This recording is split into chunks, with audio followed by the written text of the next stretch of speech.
అందరికీ నమస్కారం. Welcome to Padma's organic garden. ఈరోజు గులాబీ కొమ్మలని ఎట్లా పర్ఫెక్ట్గా ఎట్లా ప్రూనింగ్ చేయాలి, అసలు గులాబీలో వచ్చినప్పుడు ఆ పూలని ఎంతవరకు మనం కట్ చేసుకోవాలి అనేది చూపిస్తాను. ప్రూనింగ్ అనేది రోజు ప్లాంట్స్కి చాలా మస్ట్ అండ్ షుడ్ అనమాట.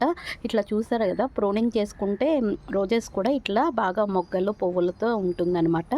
చూడండి, ఇక్కడ గులాబీలు వచ్చినప్పుడు చాలా మంది ఇంతవరకే కట్ చేస్తారు. అట్లా కాకుండా ఈ స్టెమ్ కింద ఇంత ఉంది కదా, అంత భాగం అనేది రోజెస్ అనేది మనము కట్ చేయాలన్నమాట.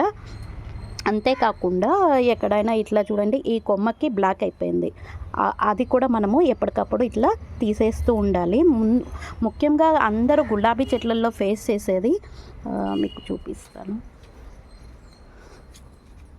చూసారు కదా, ఇట్లా పొడుగ్గా వస్తుందన్నమాట. ఇది ఒక తీగలాగా పెద్దగా ఒక స్టెమ్ అనేది వస్తుంది. దీన్ని అస్సలు మనము ఎంకరేజ్ చేయకూడదు. ఈ స్టెమ్ను అట్లానే ఉంచాము అంటే గులాబీ చెట్టు చనిపోతుందన్నమాట. ఇట్లా సైడ్ వచ్చే పెద్ద తీగలాగా వచ్చే స్టెమ్ముల్ని ఎప్పటికప్పుడు మనం కట్ చేస్తూ ఉండాలి.